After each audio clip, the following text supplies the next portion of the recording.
વિદ્યાર્થી મિત્રો, આપણે ધોરણ 11 સબ્જેક્ટ ઇકોનોમિક્સ ચેપ્ટર 1 આપણે અગાઉ અભ્યાસ કરી ગયા હતા કે અર્થશાસ્ત્રનો અર્થ એ જોઈતું, પછી અર્થશાસ્ત્ર ભારતીય ચિંતનનો અભ્યાસ કર્યો તો આપણે, પછી આપણે કૌટિલ્યની વ્યાખ્યા સમજી ગયા હતા. હવે આપણે જોઈશું નવો ટોપિક છે કે પશ્ચિમમાં અર્થશાસ્ત્રનો ઉદ્ભવ અને વિકાસ. હવે આપણે જોઈશું કે પશ્ચિમમાં શું છે. આપણો નવો ટોપિક છે કે પશ્ચિમમાં કહેવાય છે કે પશ્ચિમમાં અર્થશાસ્ત્રનો ઉદ્ભવ, અર્થશાસ્ત્રનો ઉદ્ભવ અને વિકાસની ચર્ચા આપણે કરવાના છીએ. તો પહેલા આપણે જોઈએ કે એ ચર્ચા કરીશું આપણે કે પશ્ચિમમાં અર્થશાસ્ત્રનો ઉદ્ભવ અને વિકાસ. તો જે તત્વચિંતક છે આપણા એરિસ્ટોટલ, એના શબ્દ પરથી એમ કહેવાય છે, આપણે જોઈએ કે એમને એક પુસ્તક લખ્યું હતું, ઇકોનોમિકા નામનું પુસ્તક એમને લખેલ હતું. એમાંથી આપણે એમ કહેવાય છે કે ઔદ્યોગિક ક્રાંતિ બાદ આપણે જોઈએ તો ઉદ્યોગ ક્ષેત્રમાં ઔદ્યોગિક ક્રાંતિ આવી. તો ઔદ્યોગિક ક્રાંતિમાં એમ કહેવાય કે શ્રમ વિભાજન અને વિશિષ્ટીકરણ છૂટું પડ્યું કહેવાય છે. તો આપણે જોઈએ કે વિશિષ્ટીકરણ કોને કહેવાય? કોઈ એક કામ એક જ વ્યક્તિ દ્વારા થાય અને તેમાં કુશળતા મેળવે એને વિશિષ્ટીકરણ કહેવામાં આવે છે.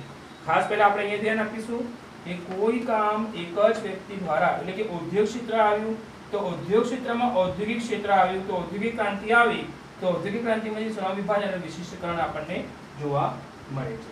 એટલે જોઈએ ઉદ્યોગમાં આપણે જોઈએ તો એ થયું. તો વિશિષ્ટીકરણ કોને કહીશું? શ્રમ વિભાજન એટલે શું કહેવાય પહેલા તો શ્રમ વિભાજન એટલે કે કાર્યને આપણે છૂટું પાડવું, વિભાજિત કરવું.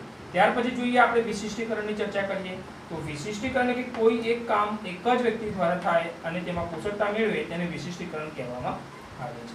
હવે આપણે જોઈએ કે અર્થશાસ્ત્ર બીજું શું કામ કરે છે? તો અર્થશાસ્ત્ર કે આર્થિક અભ્યાસો તર્ક કે કલ્પનાને બદલે પ્રયોગ અને ચકાસણીના આધારે શરૂ થાય છે. તર્ક અને કલ્પના કરવાની છે આપણે.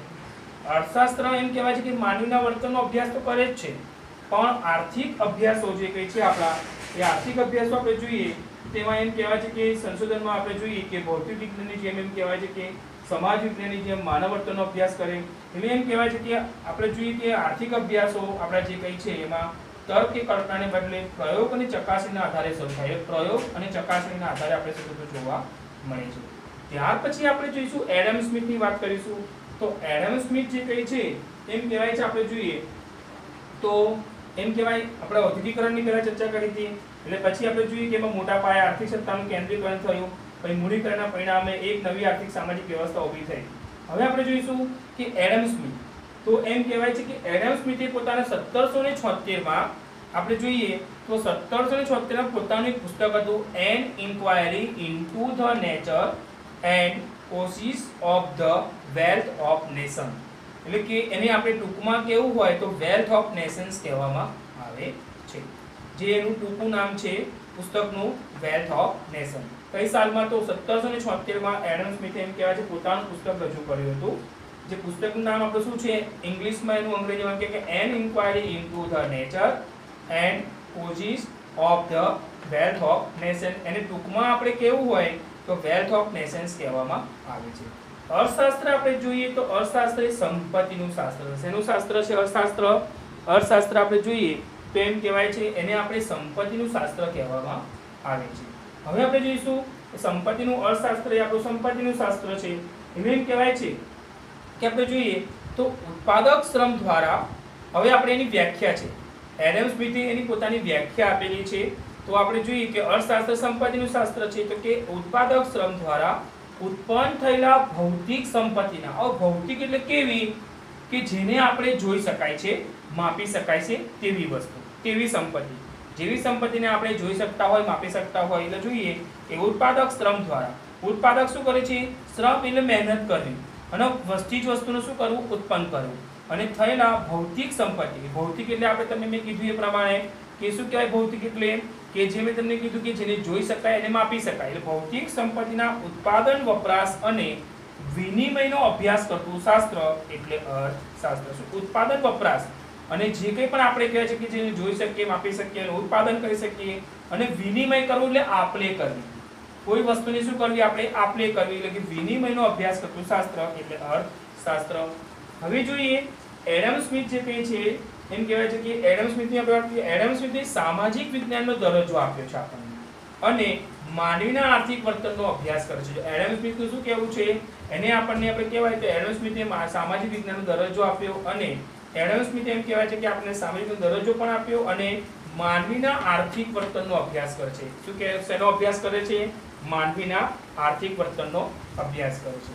ત્યાર પછી આપણે જોઈશું તો માર્શલની આપણે ચર્ચા કરી દઈએ તો માર્શલ એમ કહેવાય છે જે 1890 માં આલ્ફ્રેડ માર્શલે પણ પોતાના પુસ્તકમાં, એનું પુસ્તકનું નામ હતું પ્રિન્સિપલ ઓફ ઇકોનોમિક્સ. આ ધ્યાન આપવું ખાસ, વિકલ્પમાં પૂછાય છે.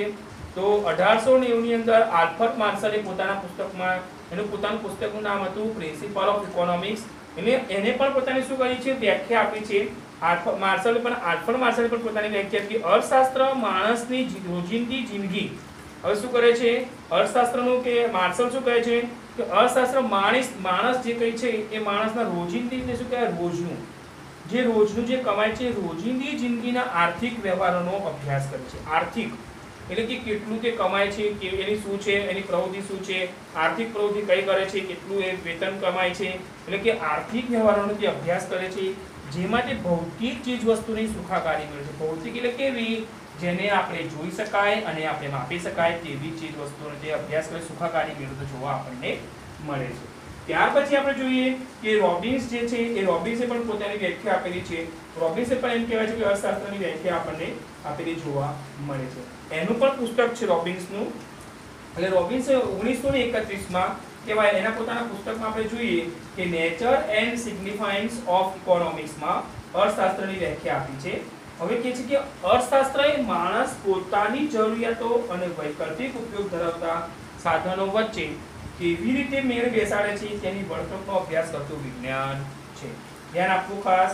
શું છે આપણે જોઈએ કે રોબિન્સે પોતાની આપેલી વ્યાખ્યા આપણે કહેવાય છે કે પોતાનું પુસ્તક છે 1931 માં. રોબિન્સે કઈ સાલમાં? તો 1931 માં પોતાનું પુસ્તક હતું નેચર એન્ડ સિગ્નિફાયન્સ ઓફ ઇકોનોમિક્સ માં અર્થશાસ્ત્રની વ્યાખ્યા આપી. એણે પોતાની વ્યાખ્યા આપી કે અર્થશાસ્ત્ર એ માણસ પોતાની જરૂરિયાતો અને વૈકલ્પિક ઉપયોગ ધરાવતા સાધનો વચ્ચે કેવી રીતે મેળ બેસાડે છે તેની વર્તણૂકનો અભ્યાસ કરતું વિજ્ઞાન એટલે કે અર્થશાસ્ત્ર. રોબિન્સના મત પ્રમાણેની આપણે વ્યાખ્યા જોઈ. હવે આપણે જોઈશું સેમ્યુએલ્સને પોતાની અર્થશાસ્ત્રની વ્યાખ્યા આપી છે. સેમ્યુએલ્સ જે છે એને પણ પોતાની અર્થશાસ્ત્રની વ્યાખ્યા આપણને આપેલી છે.